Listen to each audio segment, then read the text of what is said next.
Olá principais, sejam muito bem-vindos a mais um vídeo do canal. Hoje estamos com duas histórias do Reddit, que talvez você vai gostar. Agora chega de enrolação e vamos para o vídeo. Meu padrasto está recebendo todo o mal que ele me causou em dobro. Quando eu tinha 15 anos, minha mãe começou a namorar um homem que conheceu em um site de relacionamentos. Eu não gostei dele desde o primeiro encontro. E 2 meses depois, ele se mudou para nossa casa. Cerca de 3 semanas após ele se mudar, ele jogou fora meu skate, as rampas de skate que eu mesmo construí, minha bicicleta BMX, equipamento de rafting no gelo e muitas outras coisas. Um dia, enquanto eu estava na escola, ele disse que fez isso porque não queria que minhas coisas bagunçassem sua garagem. Talvez 2 meses depois, ele me deu o primeiro soco no estômago, porque eu me levantei da mesa de jantar sem pedir licença. A partir daí, as agressões se tornaram constantes por qualquer coisa mínima que ele interpretasse como desrespeito à autoridade dele.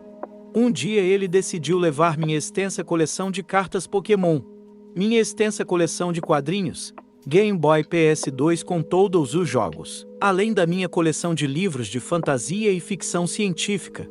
E se livrou de tudo porque um garoto de 15 anos deveria estar jogando futebol e beisebol, não sendo um nerd que brinca com cartas Pokémon e lê quadrinhos e livros. Gostaria de acrescentar que ele era professor de escola e, em seu tempo livre, trabalhava como árbitro em jogos esportivos locais de escolas do ensino fundamental e médio. Minha mãe nunca interveio e, na verdade, concordava quando ele exigia que ela parasse de me dar dinheiro para o lanche, porque o pirralhozinho só gastaria em quadrinhos e outras coisas idiotas. Um dia peguei talvez $3 em moedas do pote de troco dele para comprar uma fatia de pizza e um suco durante o almoço na escola, porque estava cansado de passar fome. Minha irmã gêmea sempre foi um pouco idiota e frequentemente me chantageava para fazer suas tarefas desde jovem. Eu estava cansado disso e me recusei a fazer uma coisa. Então ela contou para ele o que eu tinha feito. O homem ligou para a polícia e fez uma queixa de furto contra mim. E assim que a polícia saiu, ele começou a me espancar sem piedade. Foi nesse momento que eu fugi de casa. Quando a polícia me encontrou e me devolveu para casa, descobri que ele estava tentando convencer minha mãe a me mandar para um colégio militar ou algo do tipo. Fugi novamente e, entre várias fugas e a queixa de furto, acabei completando 16 anos em um centro de detenção juvenil, passando os próximos anos miserável e com medo, frequentemente pensando em tirar minha vida. Quando finalmente fiquei por conta própria, não falei com minha mãe por vários anos. Eventualmente nos reconciliamos, e nessa época eles já tinham se casado. Eu estava muito maior do que era quando adolescente comecei a levantar peso. Então ele não agia mais como se fosse me socar para me assustar, muito menos me bater de verdade, e basicamente evitávamos um ao outro na maior parte do tempo. Minha mãe descobriu que tinha câncer de estágio 4 e não queria mais perder tempo com ele. Então ela contratou um advogado para fazer um acordo de separação em que ele receberia uma quantia fixa de dinheiro ao se separar e teria 45 dias para pegar suas coisas de casa. Ele gastou toda a herança em 6 meses e teve que vender a casa de sua mãe, em que ele cresceu, para pagar suas dívidas. Minha mãe comprou a casa de volta do banco antes de se casarem, e ela permitiu que ele ficasse com a casa. Então ele voltou a morar na casa de sua mãe. Minha mãe faleceu cerca de 9 meses após a separação e, apesar de ele ter sido autorizado a pegar suas coisas aos poucos, eu coloquei um fim imediato. Nisso, ele já havia ultrapassado o prazo para remover suas coisas pessoais e elas agora eram legalmente minhas para dispor como eu quisesse. Vendi sua coleção de cartas de beisebol por cerca de 14 mil e sua coleção de memorabilia de esportes autografados por cerca de $11 mil. E também vendi todas as suas ferramentas de marcenaria juntamente com várias peças de móveis que ele havia feito por $6.500. Acho que fiquei com um anel de noivado de sua mãe, a aliança de platina, 3 diamantes com cerca de 2 quilates e a aliança de casamento dele. Também fiquei com a coleção de moedas dele e algumas ferramentas e outras bugigangas. Agora vem a diversão de verdade.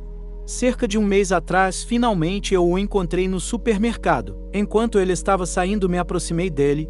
Eu disse que tinha vendido suas coleções enquanto ele estava colocando as compras no carro. Ele reagiu exatamente como eu esperava, pois ele tentou me acertar várias vezes, mas eu já tinha o telefone pronto para ligar para a polícia. Vários desses socos não me acertaram, mas os que acertaram não tiveram muito efeito, porque ele não é nem de longe tão forte quanto era 20 anos atrás, e eu não sou mais um adolescente magrinho de 15 anos. Ele continuou tentando me bater, enquanto eu falava com o operador do 911, e ele ativamente batia o carrinho de compras no meu novo Toyota, quando os policiais chegaram ao estacionamento. Ele foi preso por agressão, ameaças e destruição de propriedade. Como resultado, ele perdeu o emprego e a pensão na escola local de ensino fundamental e médio. E como ele nunca aprendeu a economizar dinheiro enquanto era casado com minha mãe, acabou tendo que vender a casa de sua mãe porque contratou um advogado caro, achando que, de alguma forma, poderia vencer as acusações. Meu sobrinho, que estava no time de futebol americano, fez questão de contar para os amigos dele que o padrasto dele havia sido preso e condenado por agressão, além de outras acusações. E também que ele havia me batido quando eu era criança, fazendo com que vários pais pedissem que ele renunciasse como árbitro de jogos esportivos locais. Minha sobrinha e a irmã mais nova da minha namorada estudam na escola onde ele trabalhava e dizem que ele não era apenas universalmente detestado, mas que, quando ele foi buscar suas coisas na escola, ele fez um escândalo e saiu de lá chorando histericamente. Pelo menos foi isso que ouviram das crianças que estavam na escola de verão na época. Seu filho, que também foi tratado de forma abusiva por ele, quando criança se recusou a acolhê-lo ou ajudá-lo. Portanto, o padrasto abusivo acabou tendo que trabalhar como caixa no Walmart para pagar o aluguel de seu trailer de péssima qualidade em um bairro absolutamente terrível. Mesmo que aquele Walmart não seja o mais próximo da minha casa, é o único lugar onde vou fazer compras ou comprar qualquer coisa que eu precise. De propósito, fico na fila há mais tempo do que o necessário apenas para que eles sejam responsáveis por registrar minhas compras. Na primeira vez que passei pela fila dele, ele tentou registrar vários itens mais de uma vez para me cobrar a mais. E quando questionei, ele disse que eu estava enganado. Pedi um gerente, e o gerente acreditou nele achando que tinha sido um acidente. Mas ele aprendeu que não pode se safar disso. Na segunda vez, fiz questão de ser o mais educado possível e tive que chamar um gerente, porque ele foi extremamente rude. As pessoas na fila atrás de mim me apoiaram e ele acabou se metendo em encrenca por causa disso. Sempre que vou lá e entro na fila, vejo ele se abalar um pouco por dentro, e isso me dá uma satisfação enorme. Às vezes digo que vou pagar com o valor exato em dinheiro. Quando estou prestes a entregar o dinheiro, digo: eu não sabia que tinha uma moeda rara da sua coleção no meu bolso, então é melhor eu usar meu cartão de crédito. Eu acabei de vender o conjunto caro de chaves dele e, na segunda-feira, quando ele estiver trabalhando novamente, vou comprar uma das melhores piscinas para minha filha. E enquanto ele estiver registrando a compra, vou dizer que aquele conjunto de chaves está pagando aquela piscina cara e que ainda bem que consegui vendê-las por $10.000. Você acha que eu estou exagerando? Ou estou fazendo o que todos fariam? Sofri bastante na minha adolescência por causa dele, então sinto muito raiva dele. Minha irmã de 10 anos não comeu desde que meu pai colocou as mãos dela por nos fazer chegar atrasados à igreja. Meu pai e alguns outros homens foram anunciados como administradores da igreja no domingo e tiveram que ficar no palco com o pastor. Meu pai sempre grita quando estamos atrasados e, na maioria das vezes, ele está gritando com a minha irmã Carol, porque ela demora muito para se vestir. E no passado, ele também a jogou e a bateu nas paredes. Ele jogou uma cadeira na sala de jantar, gritando bastante quando éramos mais novos, e também jogou algo que fez um buraco na parede. Eu costumava ser machucado por demorar muito, mas isso foi há muito tempo. Quando o meu pai foi anunciado no domingo, ele queria que estivéssemos lá muito cedo, mas quando minha irmã estava demorando muito, como normalmente faz, ele começou a gritar com ela e xingar também. Eu tentei ajudá-la a se vestir no passado, depois de terminar minhas coisas mais cedo. Mas ele grita comigo e diz que ela tem que fazer suas coisas sozinha. Eu entrava escondido no quarto dela para ajudá-la quando meu pai não queria que eu fizesse isso, porque minha mãe não a ajudaria, pois tem medo de falar qualquer coisa para o pai. Ele também grita e xinga a minha mãe. No entanto, neste domingo ele fez minha mãe e eu esperarmos no carro quando terminamos. Carol não tinha terminado ainda. O meu pai saiu, ela não estava com ele, e quando ele entrou no carro, ele disse que ela não ia. Quando eu perguntei por que, ele disse que ela era muito lenta e estava chamando de estúpida, junto com o fato de já estarmos atrasados. Ele normalmente a deixa em casa quando ela está doente ou muito atrasada. Então eu não pensei muito sobre isso. No entanto, quando voltamos, minha irmã ainda estava chorando no quarto dela, pois ela tinha um hematoma na bochecha. Quando perguntei o que aconteceu, ela disse que o pai a machucou e que ela não comeu desde então.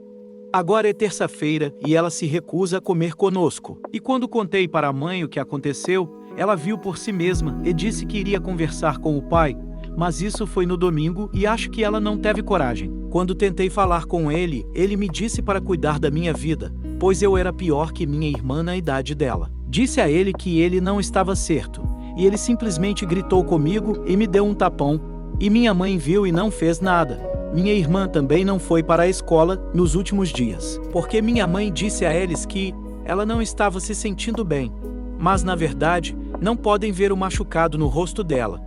Eu contei para minha professora sobre o que meu pai fez, mas não acho que algo importante tenha acontecido. Minha irmã não voltou para a escola até que as marcas sumissem, e fui punido por contar à professora. Suponho que alguém da escola tenha ligado para meus pais, o que resultou em uma grande conversa sobre o que aconteceu e como alguém falou com eles. Meus pais costumavam me machucar no passado, mas dessa vez foi diferente. Eles tiraram meus privilégios, incluindo o meu celular e computador, não me permitiram ver amigos, e depois da conversa fui machucado gravemente. E fiquei com o que acredito ser uma concussão e danos graves no meu pulso esquerdo. Não acho que esteja quebrado, mas ficou gravemente torcido. Eles também gritaram comigo, e não pude ver alguns amigos por meses, pois meus pais disseram que inventei mentiras sobre eles. Também fui retirado do futebol. Contar à professora se tornou algo grande, pois minha irmã disse que não aconteceu nada em casa, e eu acabei saindo como um mentiroso. Minha irmã fez o que meus pais pediram e mentiu para os professores da escola, e as coisas melhoraram para ela. Mas para mim as coisas pioraram. Contei à minha tia o que aconteceu comigo e o que aconteceu depois que meus pais disseram à minha irmã para negar minhas acusações à professora. Ela disse que a escola deveria ter ligado para o conselho tutelar e que ela ligaria caso acontecesse algo assim novamente, pois não era a primeira vez que papai nos machucava. Bem, alguns dias depois meu pai me bateu, e como minha tia sugeriu, eu disse a ela e ela ligou para o conselho tutelar. Eles apareceram na nossa porta e meus pais ficaram chocados. Eles investigaram e meu pai negou tudo. No entanto, eu me levantei. Fui corajoso e continuei contando para as pessoas do conselho tutelar o que aconteceu e o que acontece nesta casa.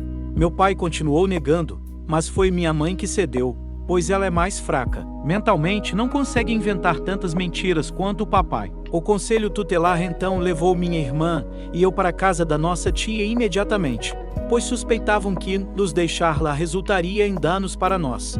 Não sei o que está acontecendo com meus pais, mas o conselho tutelar fez alguns exames na gente e descobri que tenho esquizofrenia, mas infelizmente não sei o que é isso.